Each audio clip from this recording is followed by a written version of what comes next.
Hello, everyone. Hello. Welcome. So good morning and welcome to the Department of War. Before we begin, I want to take a moment to recognize and honor Specialist Sarah Beckstrom, the guardsman who was murdered in DC this past weekend. She is an American hero and we will never forget her service and sacrifice. While we mourn her loss, we will continue to pray for the full recovery of Staff Sergeant Andrew Wolf, the other service member critically injured in this heinous attack. This attack on our National Guardsmen in D.C. follows months of Democrat elected officials demonizing the National Guard, portraying them as a threat to our republic, and attempting to sow discord in their ranks. To name a few examples, Governor Gavin Newsom claimed that President Trump was fabricating emergencies in order to justify the deployment of the National Guard in some major cities. Governor J.B. Pritzker claimed that the deployment of the National Guard amounted to an attack on the American people. Outside an ICE facility in California, Rep. Maxine Waters taunted the troops standing guard and demanded to know whether they intended to shoot her. And of course, the seditious six urged members of our military to defy their chain of command in an unprecedented, treasonous, and shameful conspiracy to sow distrust and chaos in our armed forces.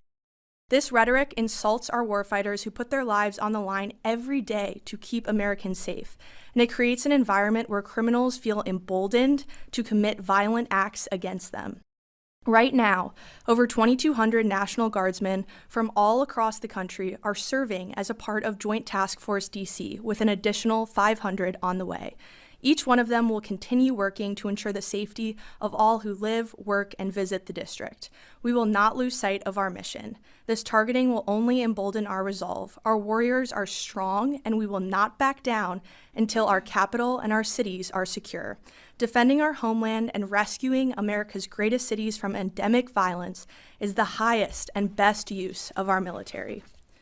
I would also like to take a moment today to welcome all of you here to the Pentagon Briefing Room as official new members of the Pentagon Press Corps. We're glad to have you. Legacy media chose to self-deport from this building, and if you look at the numbers, it's pretty clear why no one followed them. National trust in these mainstream media outlets has cratered to 28%, the lowest ever recorded. The American people don't trust these propagandists because they stopped telling the truth. So we're not going to beg these old gatekeepers to come back, and we're not rebuilding a broken model just to appease them. Instead, we're welcoming new media outlets that actually reach Americans, ask real questions, and don't pursue a biased agenda. The public has moved on from the old model, and so will the Pentagon. This is the beginning of a new era. We look forward to working with you to keep the American people informed and to ensure transparency. In the interest of transparency, I want to provide an update on the department's operations against narco-terrorists in the Western Hemisphere. To date, there have been a total of 21 kinetic strikes on drug boats in our hemisphere, with 82 narco-terrorists killed. Each strike conducted against these designated terrorist organizations is taken in defense of vital U.S. national interests and to protect the homeland. Our operations in the Southcom region are lawful under both U.S. and international law, with all actions in compliance with the law of armed conflict. These actions have also been approved by the best military and civilian lawyers up and down the chain of command. A completely fake story in the Washington Post, now discredited by the New York Times, tried to mischaracterize these successful strikes in bad faith. It was an attempt to damage the secretary and the president, and the people saw through it. The phony Washington Post story even attributed statements to the secretary that were totally fabricated. He never said them. That is the epitome of fake news. As the White House confirmed yesterday, the decision to restrike the narco-terrorist vessel was made by Admiral Bradley, operating under clear and long-standing authorities to ensure the boat was destroyed and the threat to the United States was eliminated. Secretary Hegseth stands behind Admiral Bradley 100%. Admiral Bradley made the right call, and unlike the previous administration, we have our warfighters back at this department. This department will defend our homeland. This is not a catchphrase, it is a commitment. And as the Secretary said, when it comes to killing narco-terrorists, we have only just begun. Lastly, I would like to announce that the War Department has created a new division for strategic marketing that will be led by Abby Lower. who will hold the title of Deputy Assistant to the Secretary of War for Strategic Marketing. The division will be a new core function within public affairs and will complement our media and strategic engagement teams. The purpose of this new division is to create marketing campaigns that support the War Department's military recruitment efforts, providing a halo effect to the great work the military services are already doing to recruit our nation's warfighters. And with that, I'd be happy to take your questions. Yes, Caitlin. Thanks, Kingsley. Can you talk about the autonomy that's given to the commanders who are carrying out these operations, like Admiral Bradley, to make decisions? Like in this case, I'm assuming the first strike took out the boat and any actions that followed. Can you talk about the autonomy they're given? Absolutely. So the Secretary has been very clear in every statement that we've released about these strikes that they are presidentially directed. And the chain of command functions as it should. And we make sure that commanders on the ground are taken, their positions are taken into account, and they are able to tell us and make decisions if they see things that need to be flagged. But at the end of the day, the Secretary and the President are the ones directing these strikes. And any follow-on strikes like those which were directed by Admiral Bradley, the Secretary 100% agrees with. Yes, Matt. Kingsley, if Nicolas Maduro leaves Venezuela today, what role will the Department of War have in a post-Maduro Venezuela? And describe the process the administration will use to determine whether or not current members of the Venezuelan military or Venezuelan government have a role in a post-Maduro Venezuela. Thanks for the question. So the department has a contingency plan for everything. We are a planning organization. If anything were to happen around the world, we have a response planned and ready. So we stand at the president's beck and call, our commander-in-chief, to do what is needed if called upon. And that will be what this department continues to focus on and continues to prepare for in regards to our ongoing operations in the Southcom region. Again, our focus is taking out narco-terrorists and rooting out that threat that is poisoning the American people. Every single boat that we strike saves 25,000 American lives. That is a crucial mission to protecting the homeland, and we're proud to be a part of it. Just as a follow-up, quickly, so following the departure of Saddam Hussein, there was this desire to name every Ba'athist a terrorist. Does the administration take the view that any person who served in the Venezuelan military or Venezuelan government is definitionally a narco-terrorist? That would be a determination for the president to make, but I can tell you that every single person who we have hit thus far who is in a drug boat carrying narcotics to the United States is a narco-terrorist. Our intelligence has confirmed that, and we stand by it. Yes, Monica. Thanks, Kingsley. I have two questions, if I may. For your first question regarding Sarah Beckstrom, the 20-year-old West Virginia National Guardswoman who was shot and killed, was her family offered an Arlington burial, and or will there be plans to do so? I know that the White House is working that out, so they might be better to describe what the plans are for that. But this department will, of course, support in any way we can, and have been, in close contact with the family, and the Secretary will continue to do so. So we'll keep you all updated on that. Thank you. And my second question regarding Iran, there are reports that Iran's been planning on rebuilding its nuclear facilities. Iranian's president has said that it plans to rebuild its nuclear facilities with, quote, greater strength. Can you provide us on any sort of update on where that currently stands? I can tell you that Operation Midnight Hammer was an absolute resounding success.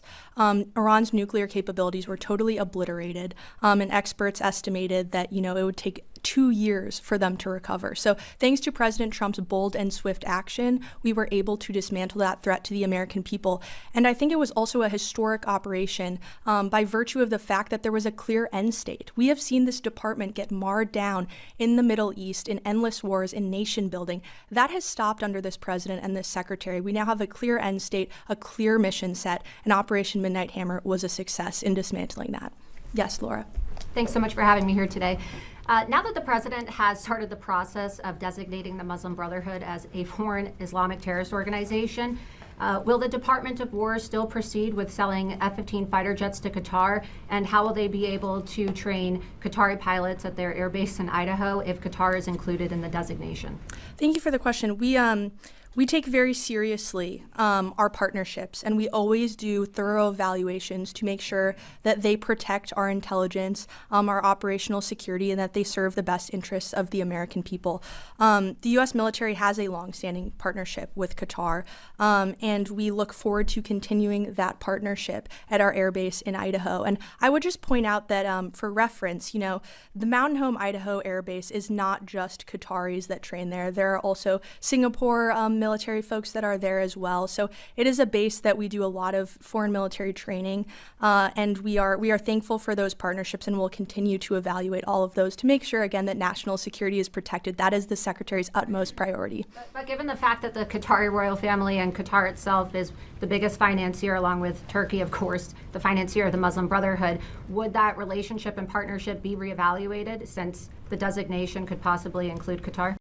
I'm not tracking any reevaluation at this time, but again, the Secretary really keeps national security top of mind, and this administration does as well, so we will always make sure that American assets are protected. Yes. Hi, David Zier, Real America's Voice. It's great to be here. I want to know if you can confirm any additional National Guard deployments under Title X in additional cities, and have any governors reached out for help under Title 32 as well? And how do you determine how National Guard troops, how many are armed? Great question.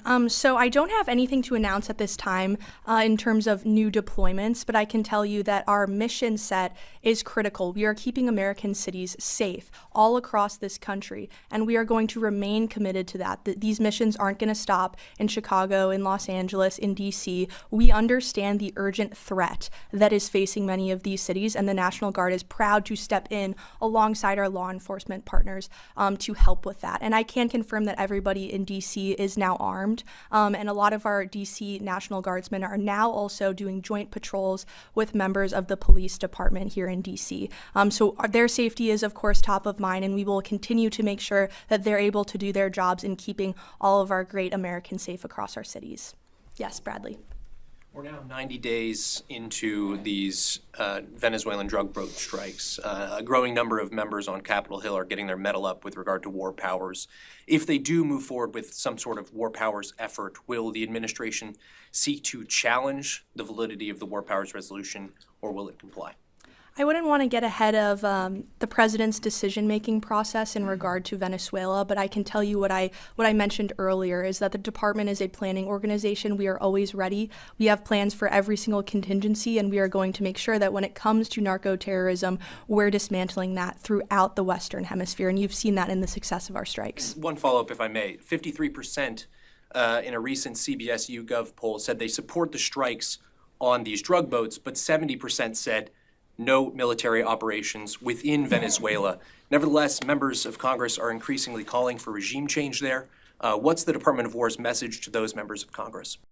The Department of War stands behind the president 100%, and we will execute on the orders that our commander-in-chief gives us, and we're proud to do so. That will continue. And again, any decision that is going to be made about certain military actions in the Western Hemisphere region will be the president's alone.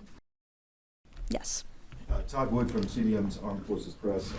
There's been a lot of reporting that, yes, it's about drugs in Venezuela, but also possibly about election fraud electronically. Do you have any comment on that? And also, are assets, we've heard that special operations aviation assets are exercising for direct action missions in that region. Can you confirm that at all? On your first question, I would refer you to the State Department. I think they would probably be able to give you a better answer on that. But in terms of your second question, I can tell you that we are conducting training missions and exercises. We've got the forward aircraft carrier now that is down there in the Southcom region. And as I said, the department's a planning organization. So a big part of that planning is doing trainings and make sure that we're ready at a moment's notice to protect our interests and to protect the American people from narco-terrorism. Yes, RC. Has there been a determination at this point from the Army Secretary on a Distinguished Service Medal for Specialist Sarah Beckstrom? I would refer you to the Army for that, and if I hear anything, I will keep you posted. That would be wonderful news. Yes, James. Hi, James O'Keefe. Nicholas Terza, branch chief here at the Pentagon, was caught on a video in the spring stating, quote, "Trump is illegitimate. We're going to resist him, quote, everything he does." We know there are other people like this that work here. My question is, what steps is the Department of War taking to identify and address personnel who are in the self-described resistance movement? Thank you for the question. That's why the work you all do is so important. This is a big building, and we want to make sure that we have the absolute best people working at it to protect Americans every single day. We don't take lightly what every single civilian and military person in this building do every single day. They do a lot of hard work, and we want to make sure that they're up to the task and that they're on board and willing to serve our commander-in-chief, who was elected by the whole of the American people, to serve as our president. And we support him 100% here at the Department of War. That is our mission. That is our chain of command. So personnel is policy. The Secretary has said that many times, and I know you all in this room are aware of that as well. That was really the crux of his speech at Quantico not long ago to the generals. Our people are our most important asset. So we will continue to make sure that our people are consistently putting America first. That's something we care very much about. Yes, Alex. Thanks, Kingsley. Are there plans to host or hold more of these regular press briefings? And if so, how frequently?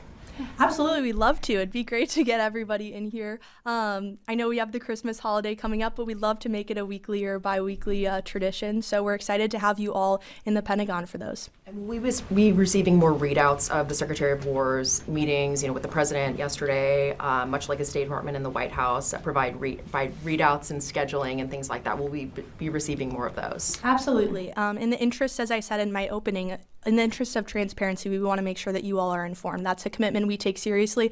Obviously, we're slightly different than other agencies in that we have national security and operational concerns, but we will tell you as much as we can because we want the American public to know all the incredible things that our warfighters are doing every single day and all the amazing initiatives the Secretary is pursuing here at the Department of War. Yes. Thanks, Kingsley. Jordan Conrad's from Gateway Pundit. I wanted to ask you, in May, the Secretary announced a new investigation into the Afghanistan withdrawal under Biden. In light of the recent events with one of these refugees killing a service member, is there any updates on that investigation? I don't have any updates for you at this time, but I can tell you that the review that we're doing into the horrendous Afghanistan withdrawal under the previous administration, the Biden administration, is expected to be complete by summer of 2026. And we are committed to ensuring that this review, unlike others, is much more unredacted, that the American people are able to consume the report for themselves and see what truly happened on that fateful day and that fateful withdrawal. And we owe it to our service members to accomplish that. The review is being led by our chief Pentagon spokesman and senior advisor to the Secretary, Sean Parnell, an Afghan veteran himself. And he takes very seriously the responsibility to getting answers to the American people. So we are committed to that 100%. And in summer 2026, the public will be able to have that report. Yes. Thank you, Kingsley. A question for you in regards to the Afghan withdrawal. When we brought all these migrants onto military bases, or these refugees onto military bases, we saw a surge in assaults immediately after, sexual assaults and physical assaults. And then all of a sudden, under the previous administration, we no longer learned of anything that was happening anymore on these military bases. Does this Pentagon plan on giving us some type of criminal data on that to see what actually happened when they were brought onto these military bases? And do we have any status updates on FBI investigations and such? So for FBI investigations, anything that would be a criminal law enforcement matter would obviously be something to direct to the Department of Justice, as we cannot speak to that from our perch here at the Department of War. But what I can tell you is that we are aware of a lot of that activity that went on. It's despicable. One is too many, right? And we understand that the Biden administration unfortunately put our troops in our country last in many cases. The Secretary is committed to correcting that, and I think that's what you're going to see going forward. Yes. Yes. Thank you. I wanted to ask about Somalia, which isn't talked about very much, but we have done 101 strikes in Somalia in 2025. And there was a raid carried out in some caves, and I'm quoting former Congressman Matt Gaetz, who I didn't realize would be here today, but he asked why we're sending, quote, hundreds of U.S. troops into fortified caves in Somalia to kill like 5 guys. And I think it's a good question as to why the U.S. military is still in Somalia. Thank you for the question. So I can assure you, right, this is an America First Department of War and president. So we aren't conducting forever wars in Somalia. We're not seeking regime change or, we're not nation building. But I will say that this department's narrowly scoped, intelligence-driven counterterrorism operations in places like Somalia, alongside our partners, allow us to protect the American homeland from terrorist threats and to protect our interests. So we will continue to make sure that the American people are kept safe. That's our utmost priority. But, we're not isolationists. We're also not neocons. We're realists. We understand that threats face the American people every single day. We take that incredibly seriously. But at the same time, we're always going to make sure that we're putting America first. And if I could follow up on Laura's question, actually, but from a different angle, she mentioned that are we reassessing our relationship with Qatar because of funding of the Muslim Brotherhood? It's been widely documented in mainstream Israeli papers that the Israeli government funded Hamas, which we also designate as a terrorist organization. Are we therefore reassessing our relationship with Israel because of this? That would be a better question for the State Department, as they're the ones who have those foreign diplomatic channels. Yes, Ryan. Thank you. And thank you for doing this press briefing.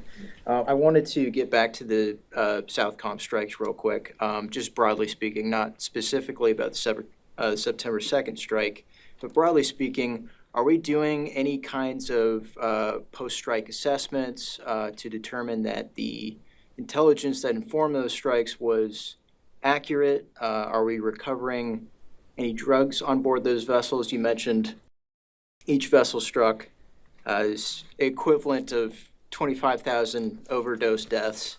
So are we mostly picking up fentanyl or cocaine or what have you? What's going on with these boats? Like, what's on these boats? Yeah, thank you for the question. So I can tell you in terms of your question about intelligence that our intelligence absolutely confirms who these people are. And I can't get into right from this podium how we know that. I don't want to communicate to the enemy the ways in which we're carrying out these strikes. But I can tell you that without a shadow of a doubt, every single one of our military and civilian lawyers knows that these individuals are narco-terrorists. We know what they're carrying, where they're coming from, and where they're going. And they are trying to bring drugs to our shores that kill and hurt American citizens. The president takes that very seriously, and when he designated these groups designated terrorist organizations, that opened up a lot for us here at the Department of War. We can engage in ways that we never could before.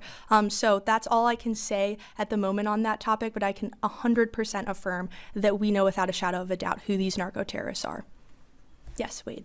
So you were speaking earlier about the Washington Post report concerning the Secretary of War and Admiral Bradley. And my question is, does the Department of War plan on pursuing any sort of legal action against the Washington Post? And what consequences will there be for lying to the American people? Because, of course, the implication there was that Pete Hegseth and Admiral Bradley are war criminals. And that was the implication, and that's what a lot of people on social media were saying after the fact. So could you speak to that?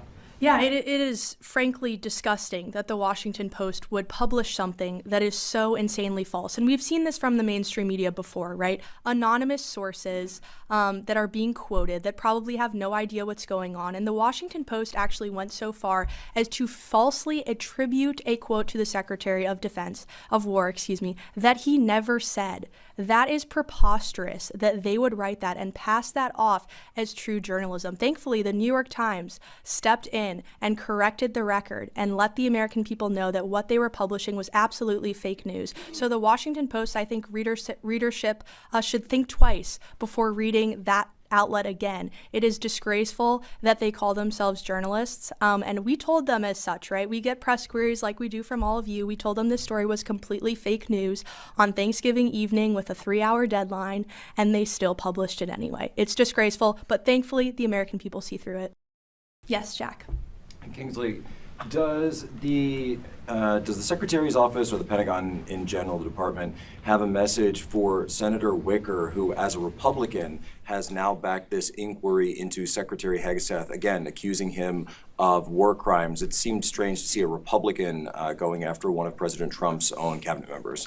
So I can confirm that the Secretary of War spoke with Senator Wicker, and they had a good conversation where he was able to explain to him a lot of the rationale behind these strikes. And we work closely with all of our partners on the Hill, whether Republican or Democrat, to keep them up to date on what this department is doing in regards to the strike. So we will continue to do that, and we'll continue to brief members of HASC and SASC, and we look forward to continuing those relationships. Quick follow-up, you mentioned working with partners on the Hill. Another senator on the Hill, the Democrat side, is Senator Mark Kelly. Now, we heard some reporting about a possible investigation into him regarding his status as a retired member of the United States Navy, still on pension, and therefore still under the jurisdiction of the Uniform Code of Military Justice. And as such, his membership, you mentioned the seditious six, would that be grounds for possibly bringing him back to active service for an investigation, for NJP, or even a full court-martial? So you're correct. The Department of War received serious allegations of misconduct against Senator Mark Kelly,